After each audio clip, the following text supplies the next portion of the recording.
من تاسو موحدین د نوی دور یو سیلاب راغستیو رونو داغې نه بزان وباسئ. دا مسله د توحید و سنت څنګه چې زمونږ مشرانو شیوخو د هغوی استادانو کړې وه په حقه نقشه به کول راځي نو مخې ته به ځئ په دنیا کې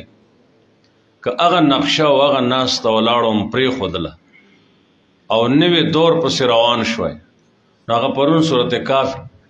هغوی ډېر ښایسته انداز باندې که څوک پې سوچ کوي نو ډېر ښایسته انداز باندې هغو پیش کړ دی درته نچوړه خلاصه دی هغې دا به خپلول راځي نمایشي طور باندې اورېدل نه څه چې دو وایي دا که موږ تاسو خپل کړه په دا جماعت زمونږ په مخې ته به ځي او دا مسله د توحید چې ده دا په مخه روانې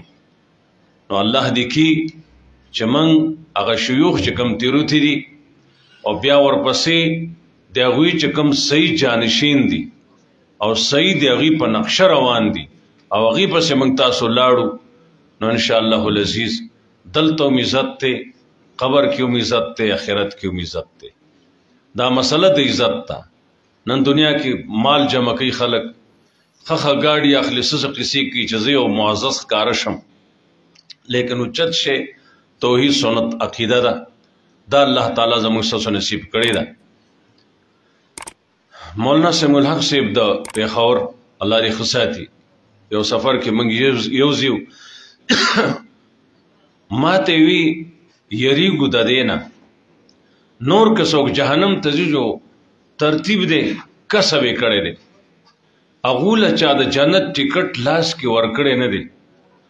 موږ له خو زموږ شیوخو د جنت ټکټ راکړی دی قرآن کریم صاحب وی زه د دې نه یریږم چې سره د جنت د ټکټ چې زموږ لاس کې دی او موږ جهنم ته لاړ شو دا به زموږ د تاوان او د شرم نه ډکه خبرې د دې باندې غټه خبره ده دا دې باندې لوی غور پکار دی موږ تاسو له قرآن کریم لاس کې راکړی دی د دې به موږ اول خپل عملی بیا به هغه قوم ته ښودلي او اول نمبر کې صحیح معنو کې زده کول وي الله دې توفیق راکړي. حضرت مفتی صاحب مجتبی عامر صاحب الله دې د په عمر کې برکت واچي د هغه پخوانو شیوخو په نقشه روان دي هغه موږ لیدلی دي دا تمام لوی شیوخ موږ سره ناسته کړې ده د هغوی خبرې د هغوی تقریرونه د هغوی انداز د بل د پوکولو چې کومو هغه 100% نه هم زیات الله رب العزت دوله ورکړی دی د دوی په دې مسله په دې خبره عمل دی موږ دوله دعا ګویو چې الله دې د دوی په عمر کې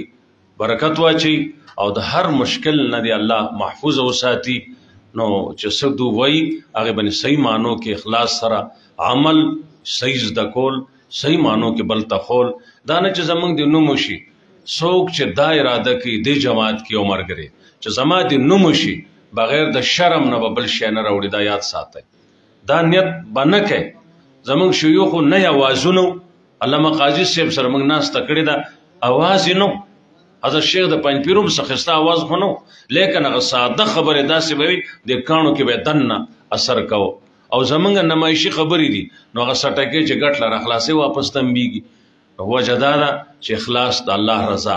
قوم ته چې مسله کوئ یا الله چې دوی پې پوه شي د دوی جنت په جهنم دا جهنم په جنت باندې بدل شي په دې اراده چې انشاءالله موږ خبره کوو که موږ لس ګنټې هم تقریر کو قسم په خدای کې یو امیر رانستری شي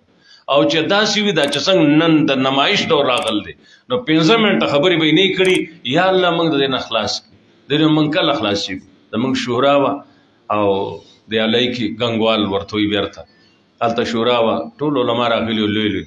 نو د دې الی عالم دی اوس هغه وفات دی مولانا سردار الله صاحب رحمه الله ډېر کلک سړی په مسله باندې ډېر جید عالم ماسپخین موز یې وکړو نو چې په 15 منټو کې وکړو اکه 12 14 کې وکړو دومره اوږد یې وکړو نو هغه یو کسو سلام چې وګرځېد مدخیل دي ګپیان دي ښه خلک دی هغه وی یا الله شکر یا الله شکر ده چې دې مولا نه د اخلاص کو یا الله شکر ده خدای پاکه ملمت ته دا څه ووي دا څه خبره وشوه نو تاسو ګوره زما تندې وینې شوی دی که نه یې قوم وګوره مړ شم ما داسې مز نه ولیدلی نه ولیدلی داسې به نه یو چې موږ خبره شروع کړه خلک به خدای دې مولا نه خلاص کړي ته خو موږ ستړي کړو زړه یې لاره شنه کړه نه انشاءالله العزیز که د شیوخو په انداز کوئ چا نه دي لیدلي مجتبی صاحب ته دې ګوري د دو خبرو ته دې ګوري دقه نور څه پکې نه و دقه خبرې وي په دې انداز باندې چې د الله رضایي موږ کې هر کار چې کو یا الله ستا د لپاره انشاءالله سرخرو به او ستاسو په دنیا کې نوم مومي اراده د نوم مه کوه داسې نوم به دي چې ته به ورته حیران نو الله دې حضرت مفتي صاحب د هر مشکل نه بچ کړي محفوظ دې وساتي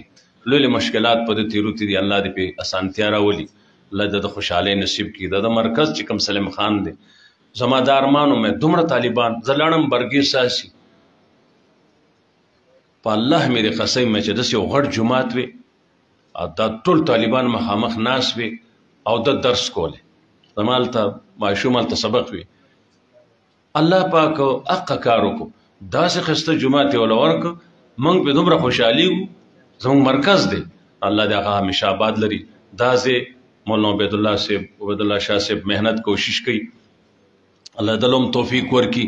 او تاسو څه کړه او تکلیف یې هغه برداشت کوئ پرون درته مولانا صاحب مفتي صاحب خبرې کړي دي نو چې څه هغه ووایي صحیح واورئ او صحیح په خپله پې عمل وکړئ او صحیح قوم ته پیش کړئ او دا اراده به بالکل نه چې زمونږ ته څوک ښه سړی نه وي زمونږ شیوخو ته چا ښه سړی نه دی ویلي انبیاو ته چا نه دی ویلي سړو انبیاو ته ویلي دي څه څه ویلي دي ورته کم نوم یې ورته اخیستی دا مسله د دې راته څوک ښه سړی نه وي اوس هم موږ ته مسلمان نه وي ځکه چې زمونږ قرآن خلکو ته ښیي چې صحیح د هغه به هلته بیا پته وکړو چې څوک مسلمان دی او څوک کافر او په دغه خبره به زه اکتفا وکړم او حضرت مفتي صاحب دې ستړي یو